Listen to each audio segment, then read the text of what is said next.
I'm John Case, and today we're going to read another story that I've written and was published in Bogota Flats. We're doing this series of stories due to the virus, hoping to bring some entertainment to you and to honor our sponsors. I would like to thank those who've given me assistance in this production, Kendra Manis of Slidell Magazine and William Blackwell, operating the photography and video equipment. Today's story is titled, A New Year's Story, My Life as a Teenage Terrorist. I liked it when my relatives gave me cash for Christmas.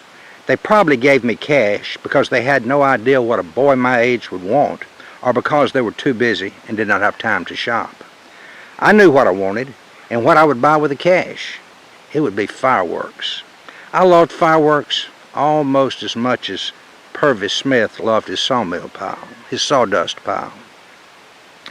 I usually got a large pack of black cat firecrackers stuffed in a new pair of socks. That was a standard Christmas gift from my parents each year. I would light them on Christmas afternoon, and that just set the stage for the destruction and terror my friends and I would unleash on the community starting on New Year's Eve. Hopefully, I'd saved a few dollars to add to the Christmas cash, and with this money, I would stock up on firepower. Cherry bombs, silver salutes, M80s, Roman candles, sparklers, and screaming banshees would round out my arsenal. All of this, and we were only about 10 years old. Our pyrotechnical education was self-learned, and it started with a Prince Albert tobacco can. We would put rocks in the bottom to weight it down, poke a small hole in the top for the fuse, and, for a dime, we had a depth charge that the U.S. Navy would be proud of. Drop one of these babies in a shallow creek and stand back. The water would boil, and there would be a deep thud. We would wait with heightened anticipation to see what we'd killed. Then the fish would float to the top, belly up. All we had to do was dip them out. We knew that fishing with dynamite was a felony. Virgil Greer's daddy spent 2 months in jail for doing that, but it never occurred to us that what we were doing was the same thing, just on a smaller scale. If we'd been political, I suppose we would have been a 1950s Timothy McVeigh. We did some damage to a few mailboxes, but mostly our fireworks raids were harmless. In a year or two, we stepped up to pipe bombs. With all the terrorist type, pipe bombs have gotten a bad rap, but they were essential to our arsenal in those days. They provided a loud blast, and when they worked, they killed more fish than the Prince Albert can. I think there's a federal law that forbids me to describe how we made them, but everything we needed could be found in most homes back in those days. Back then, adults could buy dynamite at the local hardware store. They would not sell it to us kids, but they would sell us the fuse. We probably used a mile of this fuse in our campaign of terror. We learned if you really wanted to arouse the neighbors, you needed to make an acetylene bag bomb. Acetylene mixed with oxygen is a combination of gases that is very explosive, and is used in the welding and metal cutting industries. Every farmer had an acetylene torch, so the gases were easily available. First, we got a plastic laundry bag from a dry cleaner. We taped all the openings as if to fashion an airtight bag. Then we filled it with the gas. We would coil some of the dynamite fuse under the bag and run it several yards away. Finally, it was the night of reckoning, the moment when we would announce to the world that the new year had dawned. We would wait until we saw a few small bottle rockets being fired and heard a few small firecrackers. This meant it was close enough to midnight. None of us had watches, so this was as accurate as we could get.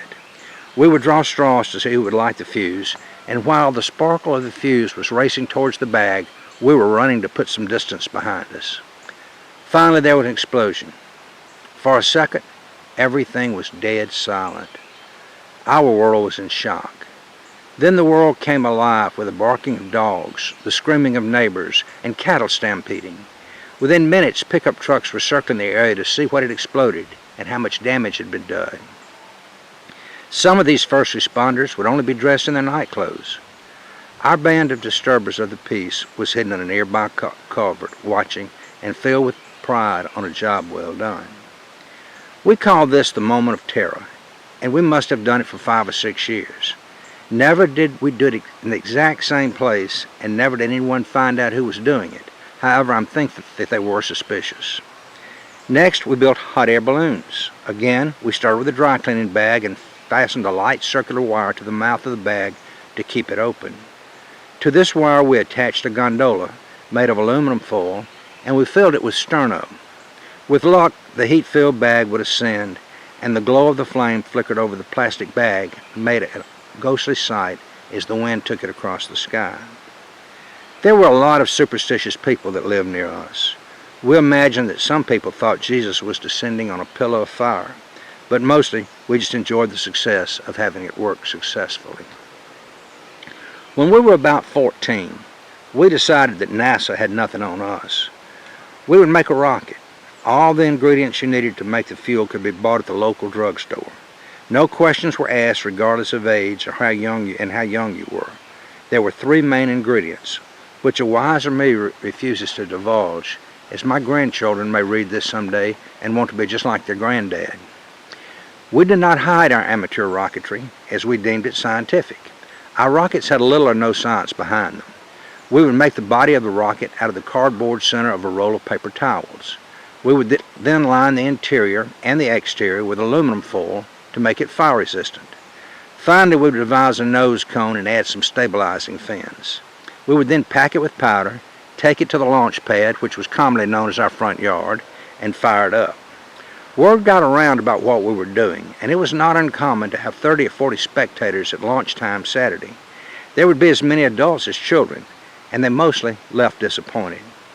As I recall, we never got one to go more than a foot off the ground, but we would tell the crowd that they should have been there for the test launch early in the morning. We told them that rocket went almost a mile high. They were either curious or believed us enough that they would return Saturday after Saturday. Probably our most dangerous invention was building the Hell Cinder. We would take the inner tube from an automobile tire and fill it with gasoline. Gas was cheap then. There was no tax on farm gas, so it cost about 15 cents a gallon. If we could not afford that, we would siphon some gas off an unattended tractor somewhere. In other words, we stole the gasoline. We would then place it on the highway right of way about 30 feet off the road. We would light a cigar and place it under the inner tube. When the cigar burned to the tube would melt and explode. Flames would shoot 40 or 50 feet in the air. Imagine some random, unexpected motorist passing by when this happened. He or she had no idea what kind of phenomenon they had just witnessed. The next morning, an embellished account of the explosion could be heard at the local service stations and cafes. The possibilities were endless, from a small plane crash to a UFO. I truly believe most children have a guardian angel. We never got injured in any way, and as I said, we did not cause any lasting property damage. Well, that's not totally true if you consider Purvis Smith's sawdust pile. To understand Purvis Smith, you have to know a little history about southern Mississippi and southeastern Louisiana. Around the turn of the century, there were several large sawmills scattered around the countryside. Virgin longleaf pine was in the great demand in the north, and the lumber barons made and lost fortunes in its harvest. Combined, these mills had hundreds of miles of small-gauge railroads that extended into the woods in order to transport the logs back for processing. With this equipment, most all the timber that was deemed worthy had been cut, and the mills closed by at least 1925. Engineers, loaders, sawers, and filers were laid off. Within a few years after the closing, small mills began to spring up all over the community. It was an attempt to make a living cutting the sparse amount of timber that remained. They were called peckerwood mills, so named because they could not cut much more wood than a peckerwood or a woodpecker. Owning a peckerwood mill, however, did give the entrepreneur some degree of status. He at least owned something. Owning something was not a luxury everyone had in the South, especially in the 1930s. The Depression was at its height. A few mills did well, but most only lasted a year or two and closed. Regardless, where they stood, they left behind a large pile of sawdust. These piles could be as tall as a 3-story building and have a base of 200 feet. Having one on your property was a testament of success, and those owners, now old men, wanted to preserve them. It was their monument, visible evidence that they once owned something. They had been standing for years when we were kids. They were considered dangerous as they would rot from beneath, and if you climbed on them, you could fall through and suffocate. It had happened more than once to people we knew of. That sounded like a bad way to die, so we stayed away. Occasionally those sawdust piles would catch fire with no apparent cause. Each year a few more caught fire than the year before. A pile could smolder and smoke for years, and it was a serious nuisance. It was such a nuisance the state sent investigators.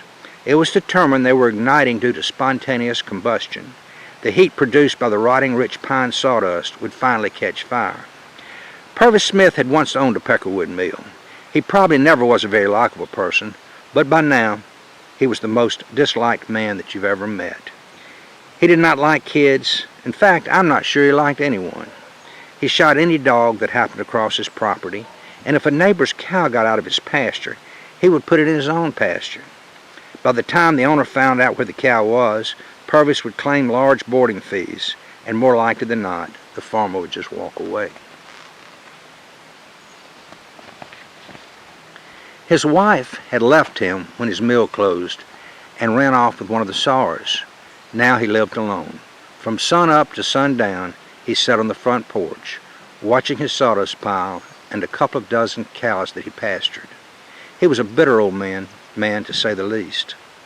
One night his barn caught fire and burned to the ground. It was in late January, and he was sure we had done it. He said he saw one of our homemade air balloons land in the hay beside the barn. After all these years, I would admit it, but this was just not true. If it was a balloon, it was not ours, and I don't think anyone else knew how to make one. We did not have any defense, however. When questioned by the sheriff, we admitted we had been responsible for the moment of terror, the hot air balloons, and in our confession we admitted bombing the fish. But we denied that we'd flown a hot air balloon that particular night. We were taken to a juvenile hearing, and circumstantial evidence convicted us. Our parents did not protest our conviction, as I think they thought we may be guilty. The judge slammed his gavel and said 6 months. We were stunned. Then he explained that we were grounded for 6 months. We had to be home by 6 p.m. unless we were in the company of our parents. And Saturdays, we had to do community service. We didn't like it, but it was better than 6 months at the county farm where they sent small-time criminals. We served our sentence, not patiently, but we served it. Each weekend that we could not be with our friends gave us more reason to hate that old man. When we had served our punishment, we had revenge on our minds. Purvis Smith had been one of those who did not believe in spontaneous combustion. He reasoned nothing just caught fire on its own. And he started making accusations that we had been responsible for the dozen or so sawdust piles in the past couple of years. This literally added fuel to the fire. We planned our mission carefully. On a hot August night, we proved him wrong about spontaneous combustion. His sawmill pile just caught fire. After acquiring a tube, gasoline, and a cigar, we watched the flames from a hillside a quarter of a mile away. Even at that distance, we could hear the old man cursing. That sawdust pile was still smoldering when I graduated from high school.